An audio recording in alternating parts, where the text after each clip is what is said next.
Bienvenidos a una nueva realidad agropecuaria. Hoy el tema que nos trae es la porcicultura en Guatemala. ¿Cómo está actualmente la porcicultura en Guatemala?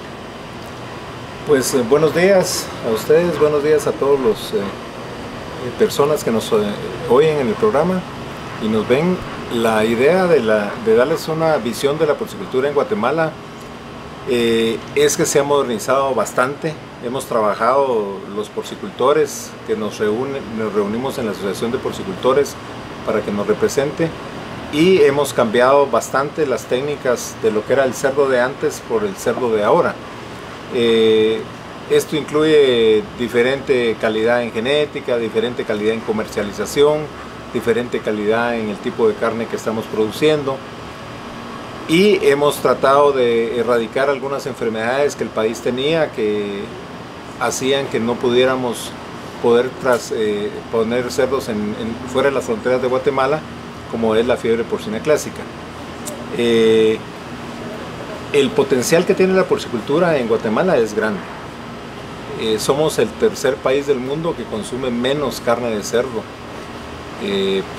per cápita al año, y esto se debe a muchas razones, principalmente a tabúes, a mitos, a costumbres que tienen nuestros pobladores. Pero al ser esto así, lo que permite es que haya un crecimiento importante que se puede realizar en la porcicultura y que podamos darle a la gente lo que necesita, que es la nutrición, una buena nutrición que sea apta para el consumo humano, que sea saludable, que sea higiénica. Y básicamente al porcicultor lo que la Asociación de Porcicultores le da es que lo ayuda a tecnificarse, lo orienta en algunos temas como medio ambiente, como genéticas. Básicamente el conjunto entre tecnificar al porcicultor y educar al consumidor, pues es lo que queremos nosotros hacer en este momento. ¿Cómo está distribuida la crianza de cerdos en Guatemala? ¿Cuáles son los departamentos o quién es el que más produce cerdos en Guatemala? Muy buenos días a todos. Actualmente el hato podrá estar repartido tal vez un 60-40. 60% ya lo manejamos los porcicultores organizados, industrializados. Granjas desde semi-tecnificadas hasta tecnificadas. Y el otro porcentaje lo seguimos llamando el cerdo de patio. Ese cerdo que todavía se sigue criando en las casas, en los patios de atrás, que viene, ese es el cerdo cultural. El cerdo tecnificado, desde hace 10, 12 años, la función de APOWA ha sido venir difundiendo ya la parte técnica dentro de los productores. El dejar ese cerdo de hace 20, 30 años, grasoso, bofo, grande, poco productivo, a ir llegando a los días de hoy, que tenemos un cerdo magro, con conversiones de alimento, carne, bastante altas, competitivas a nivel mundial. Para alguien que no entiende el tema, ¿qué significa magro? Magro es la magreza en el cerdo, es la cantidad de grasa que tiene depositada en sus tejidos. Antes podíamos encontrar capas de grasa de hasta 2-3 centímetros entre la carne y el cuero, y metida entre la misma carne la grasa intersticial, la grasa que va dentro de la carne. Hoy día toda esa carne, toda esa grasa ya se redujo increíblemente. Ya los cortes que hoy vemos en los supermercados, que vemos en las carnicerías de los pueblos, ya se ve donde ya es más carne que grasa. Eso lo que le da es mayor sanidad y salud a la carne. La hace ser una carne inclusive más magra que la del pollo cuando hablamos de piernas con grasa. O sea, eso nos viene dando que el comer carne de cerdo es saludable. Octavio mencionó algo que me interesó, como es mitos y que hay sobre el consumo de la carne. ¿Nos podrías hablar algo sobre esos mitos? Sí, por supuesto. El mayor mito que se tiene en la actualidad en Guatemala es que la carne es mala para la salud. Luego están muchas abuelitas, ¿verdad? Nos decían que no comiéramos carne porque nos iban a dar el cisticerco, lo cual ya no existe, pues, y es más, fue un mito completo porque nunca la carne de cerdo nos dio esa enfermedad, pues, ¿verdad? Eso es una enfermedad transmitida por las heces humanas y no por la carne del cerdo. Hoy en día con la crianza de cerdo en granja tecnificada podemos obtener una carne, como decía Juan Luis, magra, de muy altos estándares, y es una fuente excelente de proteína que viene a ayudar a nuestra población con los índices de desnutrición y todo, y aparte es una carne accesible a la mayoría de nuestra población. Sí, Octavio, hace unos días, ¿te recuerdas? Platicamos sobre la tradición que existe en los pueblos de la carne de res. ¿Te recuerdas que hablamos? Tú me mencionabas y me dejaste impresionado porque no lo había tomado yo en cuenta, de que comer carne de res es por estatus, y que cómo podemos cambiar ese concepto que se tiene en el campo del estatus de la carne de res. Pues básicamente ese día estaba Juan Luis con nosotros y comentábamos que cuando uno quiere dar una fiesta y agradar a toda una población, pues las personas lo que hacen es matar una res y se toma como la carne de res de una categoría en la cual la gente es pudiente. La carne del cerdo no es tomada así en estos países, a diferencia de en Europa, por ejemplo, que sí es tomada así. Por ejemplo, un guatemalteco normal consume aquí en Guatemala entre 10 y 12 libras de cerdo al año, y la consume en estaciones específicas, como por ejemplo con los tamales de Nochebuena, con la pierna de Nochebuena, mientras que en Europa cada persona, por ejemplo vamos a poner Holanda o Noruega como algunos países de referencia, consumen hasta 140 libras de cerdo por persona al año. Entonces lo que sucede es que nosotros hemos sido un país en el cual la producción de res ha sido favorable porque tenemos extensión de tierra, no valoramos los metros cuadrados de tierra en producción, cosa que países más industrializados o de primer mundo lo hacen, y han dejado de producir, podría decirse, la carne de res y la han sustituido por el cerdo o por el pollo. Básicamente la idea es ser eficiente en la producción. La población sigue creciendo y no podemos seguir produciendo a un ritmo en el cual la gente no pueda tener acceso a una buena dieta que incluye proteínas, carbohidratos, grasas, vitaminas y minerales. Entonces las proteínas es el sector en el que nosotros estamos trabajando, que básicamente es la proteína de origen animal, la más importante, y en el caso de los vegetales, la soya, la más importante, pero se podría decir que la res, el cerdo y el pollo son lo más importante en proteína animal que se produce en el mundo. Ya. También estábamos hablando, y alguien lo mencionó, creo que fuiste tú, sobre la fiebre porcina clásica, que es algo que ha, digamos, como que estancado un poco el crecimiento de la porcicultura en Guatemala en los últimos años. Entiendo que el brote es de 2011 para la fecha, pero que ya está prácticamente, están a poco de certificar a Guatemala nuevamente libre de esta fiebre. ¿En qué consiste esto de la fiebre porcina? ¿Quién me puede contestar eso? La fiebre porcina clásica, tuvimos un brote en el 2011. Sí. En ese momento pues se cerraron las fronteras para poder exportar carne, y habían exportaciones principalmente a El Salvador y Honduras.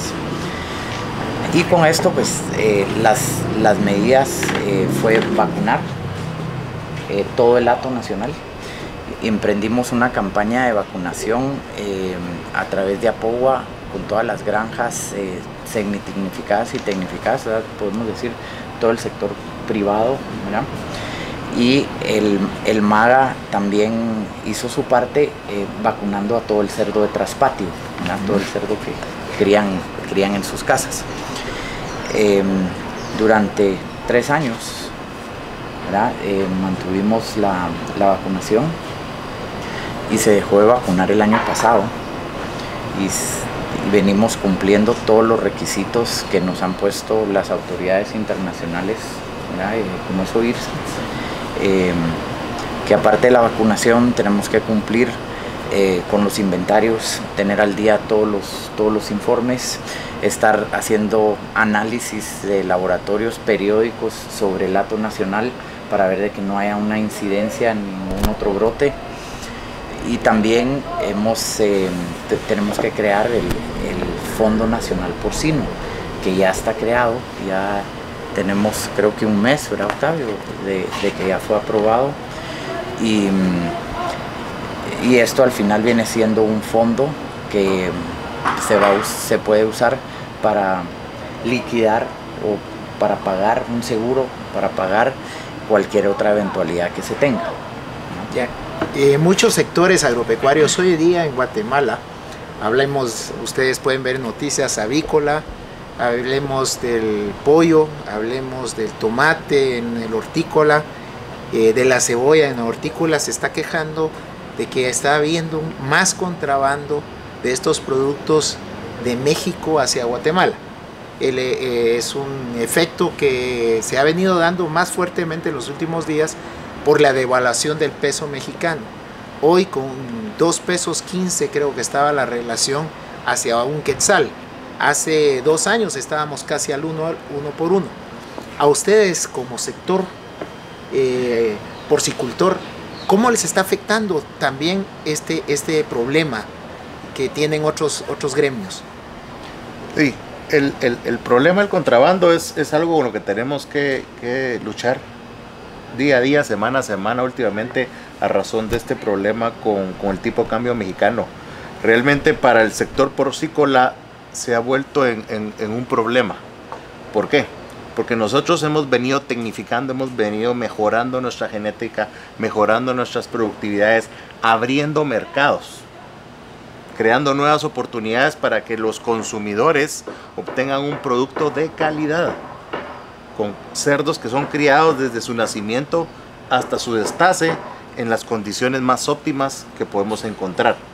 ¿Y qué nos encontramos? En que tenemos gente que cruza los ríos, cruza las fronteras que no están delimitadas, sin pagar impuestos, sin crear ni generar mano de obra en el país, y vienen a dañar toda esa estructura que durante años hemos venido a fomentar dentro de nuestros mismos consumidores. Esa carne de calidad que llega a los mercados, llega a la ciudad, a los departamentos. Y 2, nos traen enfermedades que no contamos con ellas en el país. Y esas enfermedades nos vienen a crear realmente problemas y destrozos en nuestras operaciones. ¿Por qué? Porque como no las tenemos, no estamos preparados para ellas. Entonces el país entra en problemas. Todo esto, la PPC y todas las enfermedades van viniendo, bajando, o van subiendo del sur o del norte, o vienen de otro continente. Y realmente nuestra infraestructura nacional muchas veces no está preparada para poder sopesar estos problemas. ¿Por qué? Porque no tenemos fondos gubernamentales para poder trabajar con ellas. Entonces individualmente tenemos que hacer las fuerzas para poder combatir este tipo de problemas. Yo creo que eso es un grave problema que estamos pasando hoy, tanto horticultores, avícolas, ustedes, y ojalá este gobierno tomara cartas en el asunto.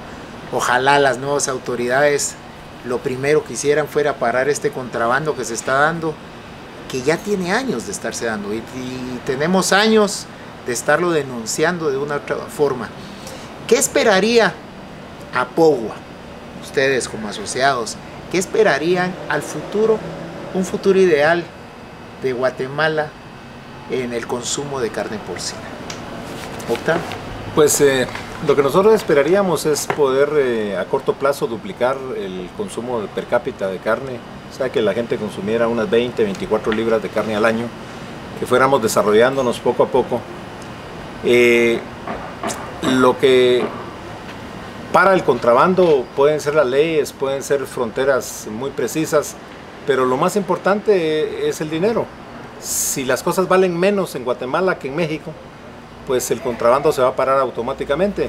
Entonces nosotros tenemos que tratar de ir hacia la eficiencia de tal manera que podamos competir con los mercados internacionales, y en este sentido pues el gobierno tiene que hacer un análisis de negocio de por qué en México, por qué en Estados Unidos una libra de carne de cerdo se puede producir más barata que en Guatemala. O sea, ¿cuál es la razón que hace que esto suceda si debería de ser lo mismo? Básicamente los negocios en Guatemala tienen un poco más de trabas de lo normal, tienen un poco, los impuestos no son muy claros, a veces no se fortalece. Por ejemplo, nosotros fuimos a visitar a México hace poco en un desarrollo que están haciendo en el área de Los Altos, Jalisco, y el gobierno de entrada les dio un subsidio económico del transporte de la energía eléctrica, en el cual solo no iban a pagar cierta cantidad, había un subsidio en el pago de impuestos en cierta cantidad de años, mientras ellos lograban desarrollar el territorio.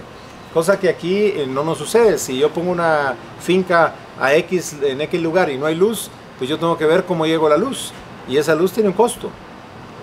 Tengo que ver cómo le pongo drenajes, tengo que ver cómo saco agua, y todo esto hace caro el proceso, porque en otros lados el gobierno es el que pone estas ayudas, y entonces el sector privado se desarrolla con estas ayudas.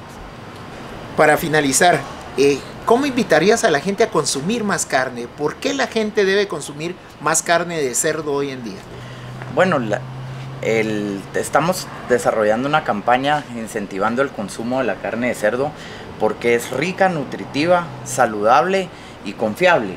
Podemos garantizar desde su origen todas estas características, y lo que queremos es que la miremos con otros ojos, que la miremos con los ojos de que podemos sustituir cualquier plato de la comida diaria de todos los días de las casas con carne de cerdo.